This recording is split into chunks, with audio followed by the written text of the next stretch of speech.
You're watching Mirror 7 News. Stay informed, stay ahead for more news.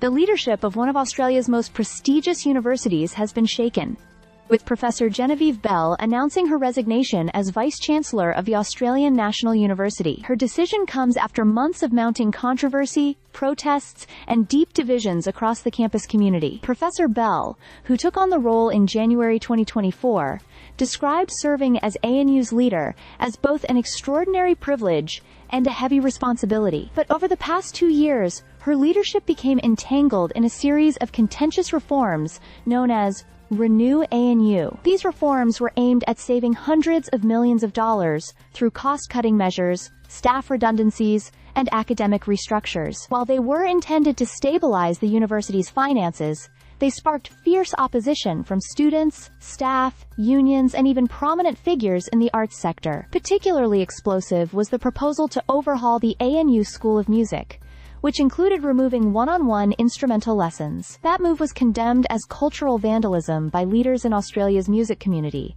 and it triggered a wave of protests on campus. Critics argued that cuts of this scale undermined the very values ANU was supposed to protect: excellence in teaching, research, and cultural contribution. The backlash was not limited to academic matters. Professor Bell faced scrutiny over her salary and a side payment from Intel, her former employer, which fueled perceptions of elitism at a time when ordinary staff were losing jobs. Union members even passed a vote of no confidence in her and Chancellor Julie Bishop, pointing to governance failures and what they described as a toxic workplace culture. The crisis escalated further when a governance project at ANU revealed staggering dissatisfaction among staff and students. In surveys, over 90% of respondents said university governance was not fit for purpose, with many describing it as opaque and dominated by privilege. Allegations of bullying and harassment also swirled around the university's senior leadership, placing additional pressure on both Bell and Bishop. By the time Bell resigned, confidence in her leadership had already collapsed among most of the university's deans and council members. Though she acknowledged that the decision was difficult, she emphasized her continuing commitment to ANU, announcing that after a period of study leave, she would return to her academic roots at the School of Cybernetics.